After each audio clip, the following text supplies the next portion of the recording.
Shout hallelujah. Shout hallelujah. Shout hallelujah. Shout hallelujah. Shout glory. Shout glory. Shout glory. Shout Jesus. Can you shout like you mean it? Hallelujah. Praise the Lord. Jesus is mine. He never changed. I'll praise him now. Jesus. Jesus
is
tshela umakho uthi uNkulunkulu akakweleti. Hallelujah. Tshela umakho uthi uNkulunkulu akakweleti. Akunamuntu uNkulunkulu amkweletayo. Whether poor or rich, God doesn't owe you. You know what? Man is the spirit, and he has the soul, and he lives in the body. Man does not have the spirit. He is the spirit, and he lives in the body. Now, emzimbeni kusemchazweni. Tshela umakho uthi wena usemchazweni kahle kahle. Kahle kahle uchasile. Hallelujah. Now ubabonga aze uyabona thina senze ngehlobo senze ngehlobo umuntu kahle kahle lapha ekhaya sithi uku upper class kusho ukuthi uyenzwe ngeclass kaNkuluNkulu ubona nje uhlangabezana nezinto ungathi umama ukhuluma ngazo uyenzwa ilento uyenzwe ngayo. Praise the Lord. iBhayibheli lithi uma uNkulunkulu ayenza izinto ngifuna ukuthi ngisheshe ngihambe nami akunasikhathi la but uNkulunkulu akakweleti. Praise the Lord. uNkulunkulu akakweleti noma ubungabaphuwa kangakanani akakweleti uNkulunkulu ngoba yonke into uyidinga ukunikile. You see akunamuntu ongakunika buyena lalela uma ayenza izinto uqale ngamasource ne uqale ngamasource uNkulunkulu wayenza wonke amasource and then iBhayibheli lithi lapha ku 1 lithi wayenza umhlaba and then praise the Lord and then uma ucheka kahle uyicheke lapha ithi uma amanzi seyakhona amanzi ayisource nawe but the source the real source is God. Because at one point there was nothing but God. Now uma zonke izinto sesikhona ngiqolele nje ngoba isizulu sami asibuye naTala sibuye Limpopo ne but now I will try and now iBhayibheli lithi ngifuna ukuthi ngifuna ukushumayela ngiphume kuwe iBhayibheli lithi wathi amanzi wakhuluma namanzi wathi amanzi ayenza inhlanzi. Uyayizwa azange ayenza inhlanzi ukhulume namanzi ukuthi ayenza inhlanzi nako konke kusemanzini kungakho embhalenhle awukaze uhlangane nenhlanzi ngoba iphile emanzini and isource yayo amanzi uma ungahlangana nayo embhalenhle fish is dead because it cannot live without water. Now the source of fish is water. Now uthi uNkulunkulu manje umhlaba uyenze ilwane ukhuluma nomhlaba uyenze ihlahla nezilwane usibona kungakho ke ubona ezinye izilwane zimpi kanje esinye sinamaphondo enhloko esinye ungathi isihlahla uyabona zimpi nje ngoba uNkulunkulu wakhuluma zavela. Ngiyakulahlekela ne uNkulunkulu wakhuluma zavela lezinto tshela uma ukuthi sikhe savela uma khuluma ukhona enye isilwane esinye mangisafunda bathi iamoeba ayina shape ayina mlomo ayina uyabona ngoba yavela into esivelile zimpi.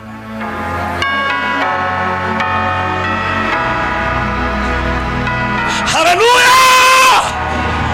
Ngivale ngishumayele ngifuna ukushumayela ngiphume kuwe uNkulunkulu wakhuluma nesibhakabhaka the expanse sho kanjalo iBhayibheli wathi senze inkanyezi kungakho inkanyezi is a gas noma ungaya kubantu abafundile is a gas. Inkanyezi is a gas. Now fish is water because the source is water. Isilwane is a soil because sethu uma ungangikholwa siyekele sife isilwane sibe lapha lisiyeke siyophelela lapho lingasasiboni siphelela kusosi yayo awukaze uhambe la embhalenhle uthola ihlahla sisemoyeni sithi sikhathele ngumhlaba sikhathi angeke ngoba awukwazi ukuhlukana nesosi yakho. Praise the Lord. Now. Ibambela. Uma eza kimi nawe. Wathi masiyenze umfanekiso wethu. Ngoba God is our source. Hallelujah. Kungakho noma ungaqoka isudu kangakanani mawungana uNkulunkulu you are dead. Tshela uma ukuthi noma ungaba nani noma uma ungekho kuNkulunkulu you are dead. Ngoba isource yakho uNkulunkulu.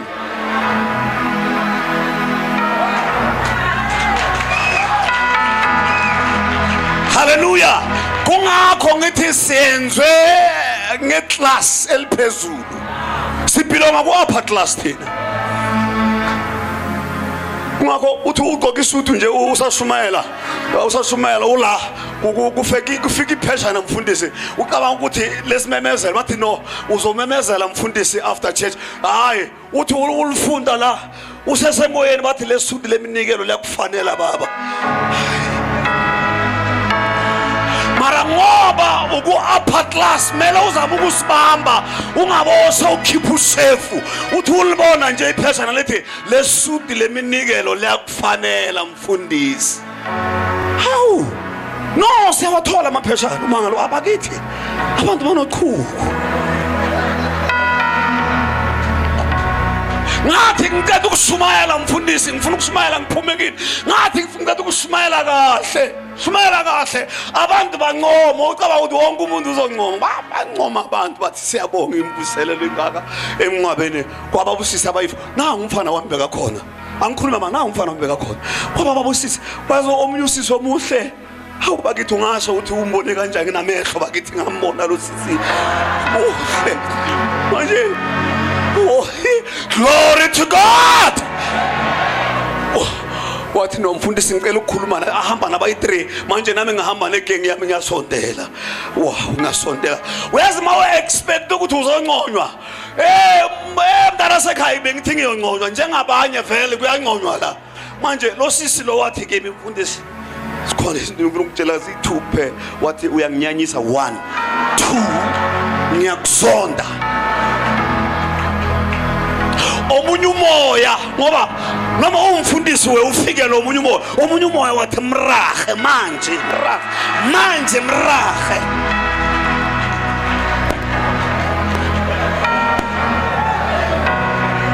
manje omunye wangihlebela umoya wathi uma akuthuka abamzwanga uma umkhaba bazokubona bonke umoya wangitshela wathi bonga hey kwaphuma bunzimeni ukubonga kwaphuma ngathi ngiyabonga sisi kwaba ngathi ngemparalyzile uparalyze wahamba paralyzed iBhayibheli lithi uNkulunkulu uhlala endumisweni nceke ithi uhlala akahlale kuma complain uNkulunkulu uhlala endumisweni yakhe uma uya kuNkulunkulu complain kungakho ungathola ama answer iBhayibheli lithi uhlala endumisweni lalela la uma ngale nje uNkulunkulu eza endabeni yakho akeze kuwe usuka eza la ahlala khona lalela ngoba uNkulunkulu uhlala endumisweni uma usenkingeni udumisa hayi uNkulunkulu uzofika yena nathi nje akeze kuwe uza la yena ahlala khona mara manje inkinga ukuthi manje akukhona ukuthi uNkulunkulu abe khona lenkinga sibe khona uyabona uma ngale iminyango ivuleka akezanga kuvula iminyango bekeze endumisweni yena nathi nje wathi kuba khona yena izinto ziyajika all right let me just talk about this and then sit down now uNkulunkulu njengoba wasinika yonke into angasikweleti ngifuna sifundele abazalwane iBhayibheli lithi uNkulunkulu lapha kuGenesis manje uthi uma uMose ane problem ufuna ukubuza uMose uthi Nkosi sinenkinga babhekana noFaro la babhekana nobunzima slavery manje sewuthukile lenqeke ukuthi manje uma bakaIsrael bangabuza ukuthi ubani lo uNkulunkulu uthi nohamba ubatshele labantwana bakaIsrael ukuthi lo okhona isixhosa ungikhoyo go and tell them that I am who I am. Now I want us to apply the I am ingredient, because if we don't know who we are we will have a problem.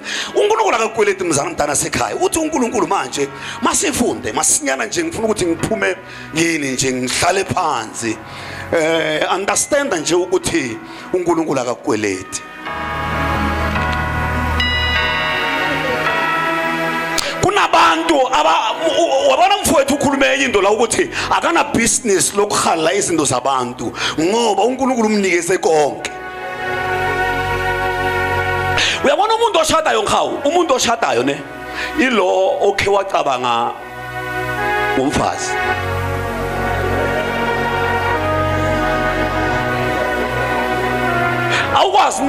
awukwazi akunamuntu oshadile asa ungasenza ungathi uyingelosi. Akunamuntu ongathi yena ushadile asange ngibone sengishadile. At one point noma usawusindisiwe ukhe wacabanga ngomama, wacabanga ngokushada nje.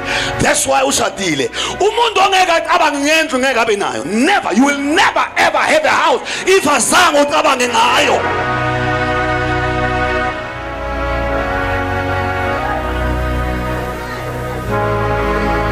Praise the Lord.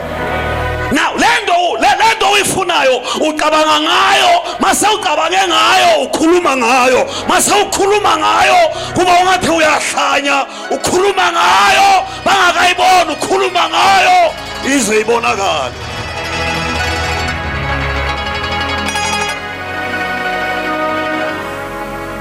Hallelujah.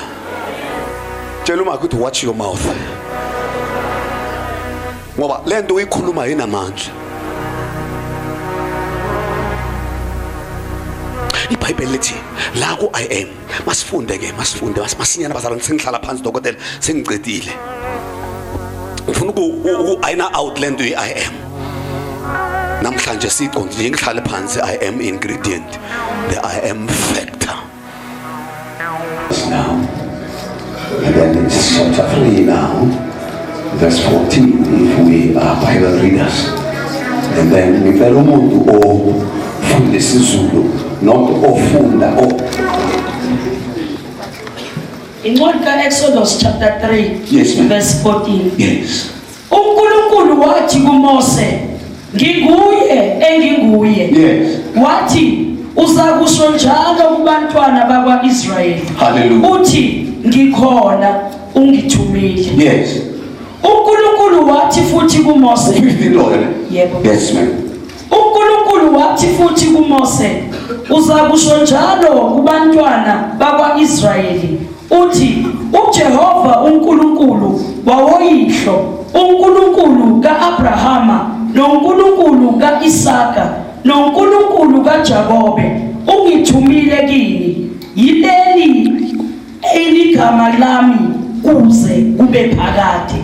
Lesi simsikhumbuzo sami esizukulwaneni ngesizukulwane. Safakwa nathi uthi leli igama lami naphakathi.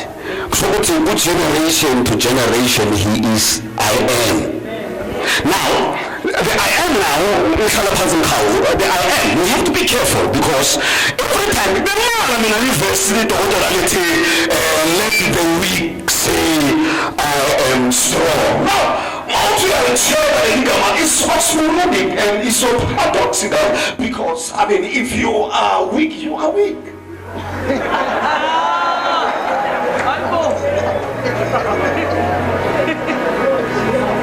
Do you get my point? Because now the Bible says, let the weak say, I am strong. Now, ngesilungu, it's contradicting or is paradoxical, is oxymoronic now. And now I look at this, I say, why? Now the weak person is weak, and now let the poor say, I am rich. Why? Because I am is an application, it's not your name. I am is not your name, it's God's name. Now you are applying God. Whenever you apply God, everything has to change.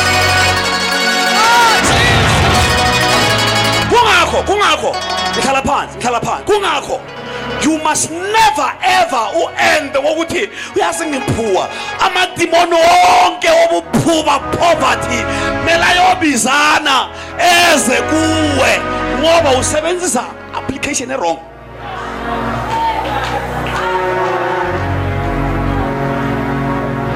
The I am is not yours. Kungakho uNkulunkulu akakweleti uthe ungasebenzisa yena. Amen. Uyathola bayazi abantu ukuthi ngihluphekile. Khuluma ngathi uyahlanya uthi I'm rich. Why? You are applying what is not yours. You are applying God. Marabona bezwa ngathi usitshela wena mawuthi I am rich. I am belongs to God.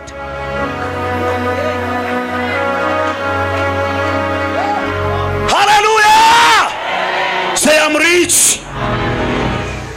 Okay, wabona sewufika ke sengivala dokotela. Sewufika umama futhi abomama bawatshem. Abomama ufika uNkulunkulu abusisile nje bakwazi nje ukuthi ungathi udonse enzima bakubone sewungena kwakho ungena ngemoto ukhipha ikhwapha bayasho abaye bathi we wonder ubambe bani kule. Bathi we wonder ubambe bani umama. Kanti abazi nje ukuthi ubambene nendoda. Awubambanga indoda ubambene nendoda phezulu. Ukeweza wakho khona le ngiyayithanda le advert le yaka Holland uyayibona uthi lo mama lo uyazi le advert le yaka Holland uthi ubamba ibhobhodlwana uthi ubamba ibhobhodlwana ngithanda lo munye uthi hayi i50,000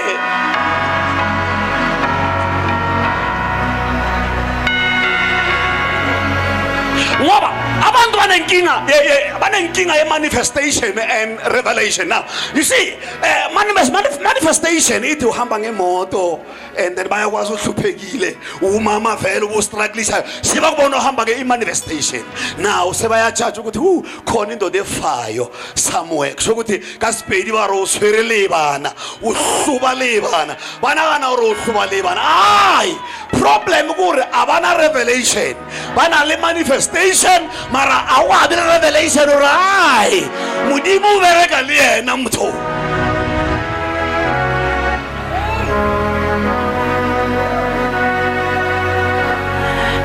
Sing it. Glory to God. I am rich.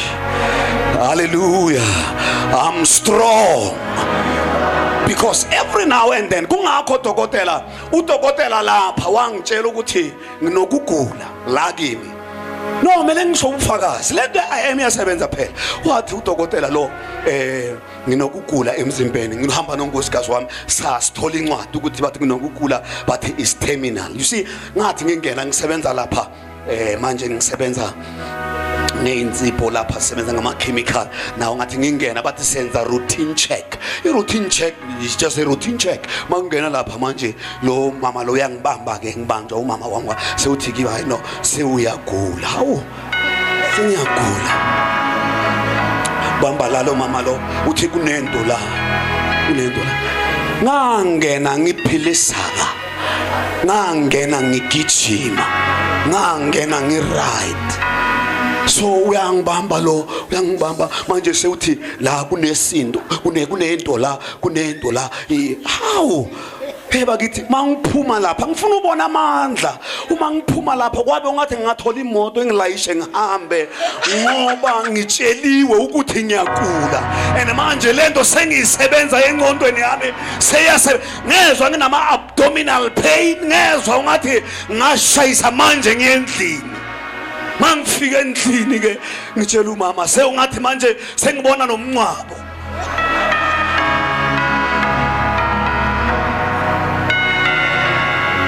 Mara ngashesha ngaya ngathi ngivula iBhayibheli ngavula 41 Isaiah lapha ku verse 10 yathi fear not for there is nothing to fear.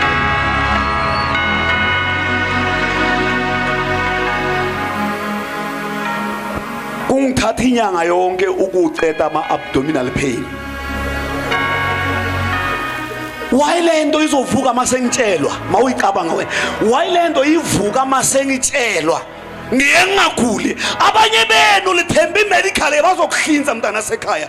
Basazokuhlinza na le medical yakho ngoba uthembeyo usazohlinzwa uhliba kuyeke. Uma sekungana lutho ku medical gate but no we can no longer.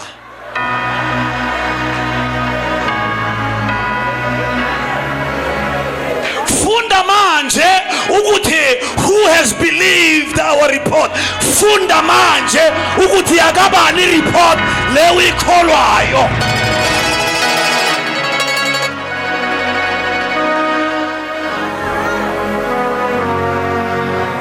Maliko yalenda manje sengihlala phansi. Masiyilendise ilende ihlale phansi lento.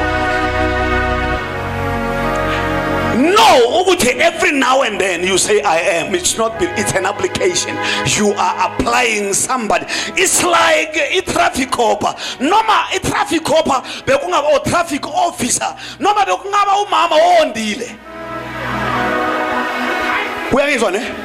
Noma bekungaba umama ondile. Sorry mama, angikhulumi kahle. Sengisho ukuthi noma bekungaba umama ongaondlekanga ke.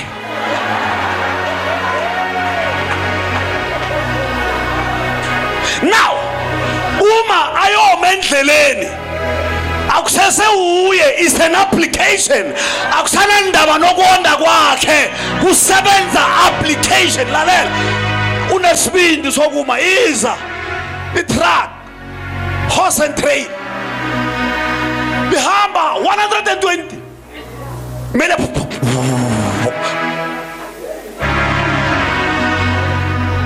awondile.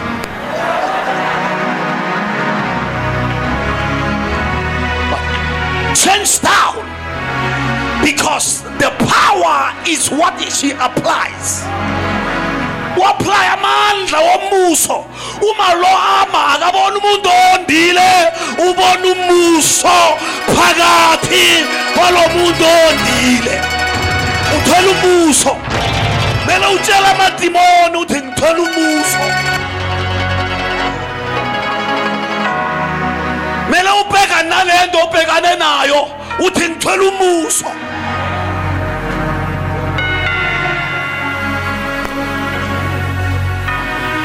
Bathi nkosikazi wami bengimele kuyohlinzwa. Benginohlinzwa nge-8. Ya nge-8 kumele bayongihlinza. Ngatshela umama ngibona ukuthi Shem naye sewubanjwe ilento engibambile.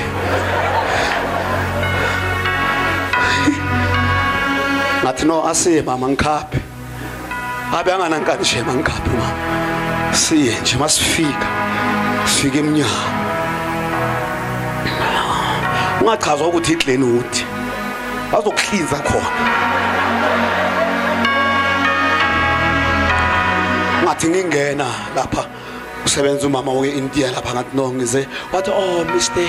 Slula, you have come for tomorrow. You are preparing that? Yes ma'am, yes ma'am. Ngize for tomorrow. I've come to cancel.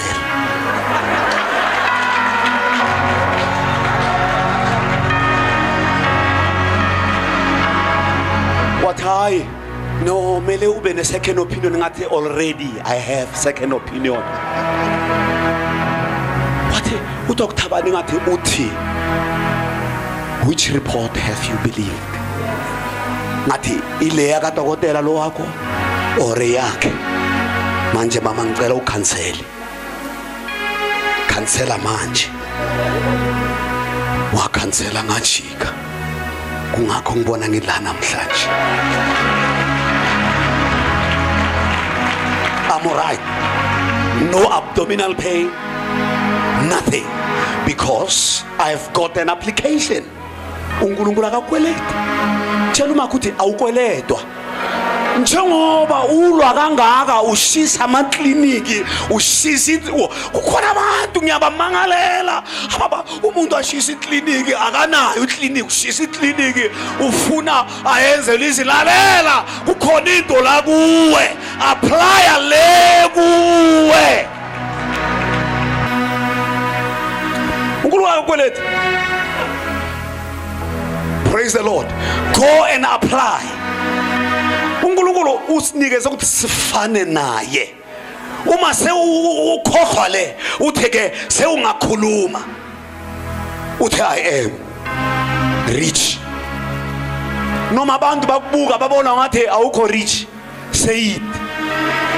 awuyisho for bona ngithi uyisho bona wabona wena uhlupha ukuthi ufuna ukuplease abantu, ufuna ukuplease wonke umuntu around wena. Isho omunye wathi kimi umfundisi usahlala emkhukhwini ngathi yebo ene uhlekisa ngami, uyabona kuqwele mfundisi uhlekisa ngami usahlala emkhukhwini ethi room kuqwele mfundisi. Uyazi umuntu akakumosha ilanga lakho ekseni ungena emsebenzini umoshakala lilanga ungena emsebenzini mfundisi ene usahlala emkhukhwini uzoyiphendula uthini? Ngithi yebo ngisahlala khona emkhukhwini bathula yabo. Mara ngathola imfihlakalo ukuthi lo muntu lo uhlushwa umkhukhu okuhlala kuwo. Mina nonkosikazi wami sihlala emkhukhwini akuna stress yabo. Mara lo mkhukhu uhlala mina kuhlupheka abanye abantu.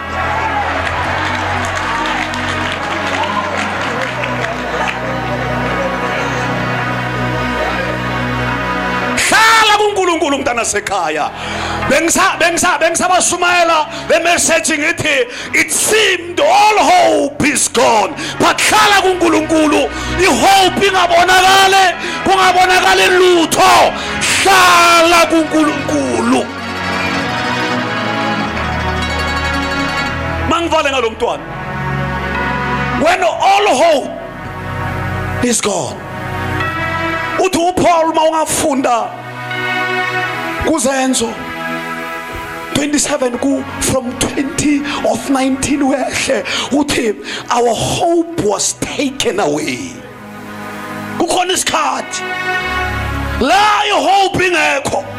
Lo nkosikazi uyazi lo ngihlala naye iTV yakhona mele usukume uyoyicofosa nokudlala kahle ayihlale kahle uyicofosa ubuye uzohlala phansi uyibheke. abanye bayacofosa bahleli khona la bahleli khona, wena uzolokho uyoyicofosa ubuye uhlala phansi uyibuka and iTV yakhona ihlele phezulu kwegrate.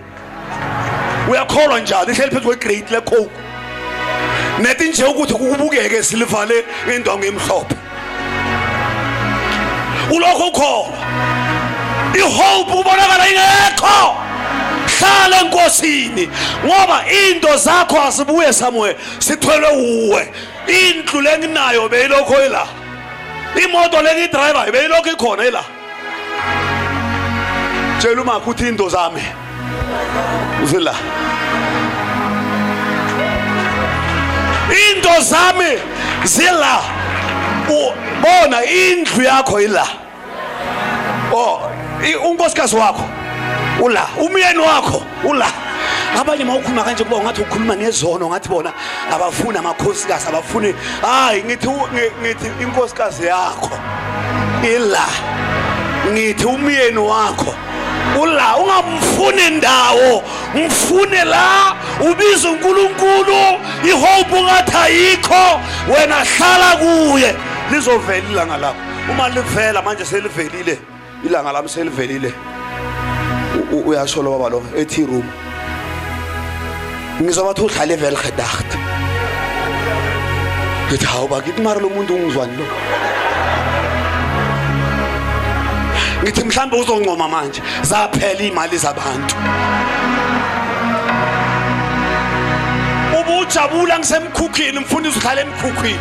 Manje sengiphucukile ngihlala somewhere, awungibongise uthi zaphela imali zabantu. Kanti yini ufuna kube kuphi kanti? Okay ngitshele ke ufuna kube kuphi? Awumise ukuplease abantu ngoba abantu akunala abakufuna khona.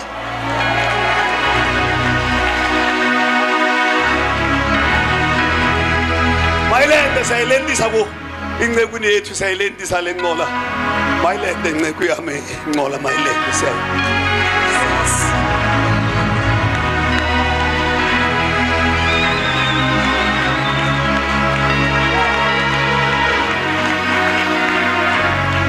Masphakame.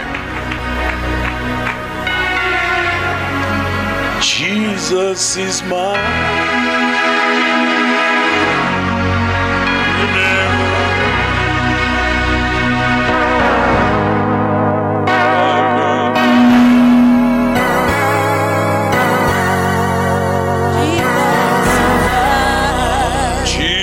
Jesus is mine.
kahle lemfihlakalo ukuthi I am akusiwuwe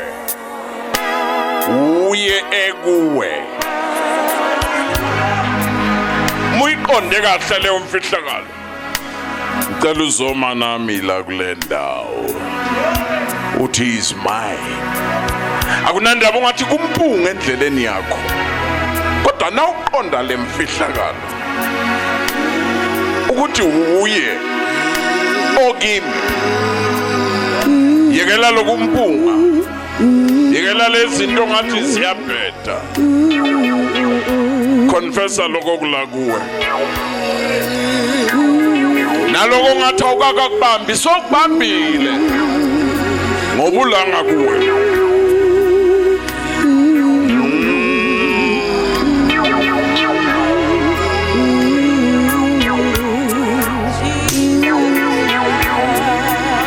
Jesus is mine. Jesus is mine. He never changes.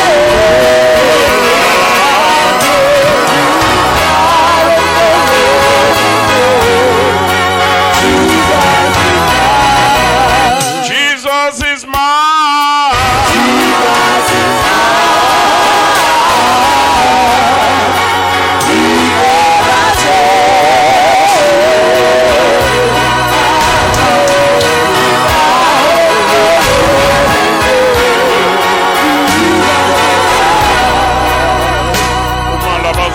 Beza ngaphambili bathi ngifuna into ekude kanti ngifuna bazoconnecta nezingceku zikaNkulunkulu nazo ezingafuniseli ezithi njengoba nawe ikuwe nami ikimi kusho ukuthi kuzohlangana uMaria noElizabeth khona into ezoxhuma. Yes, Lord.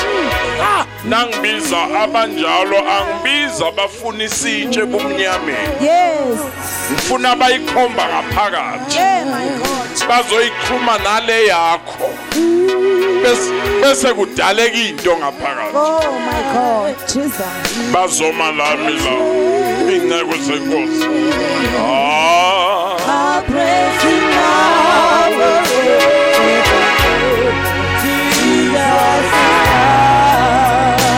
Jesus is mine.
nawuya kubo baconnecte ngeyolinda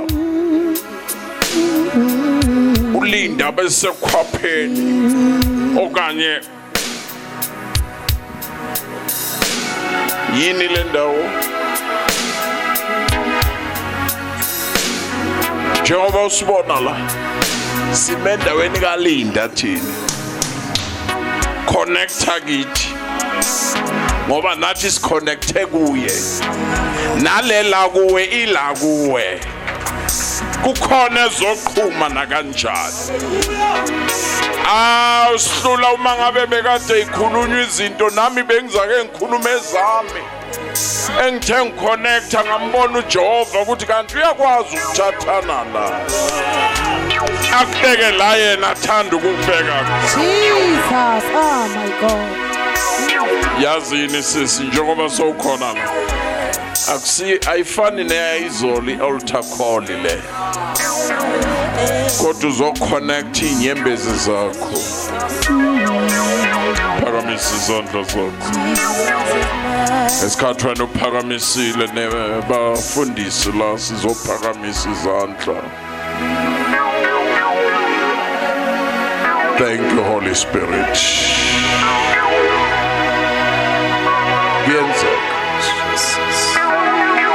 Gienzeka.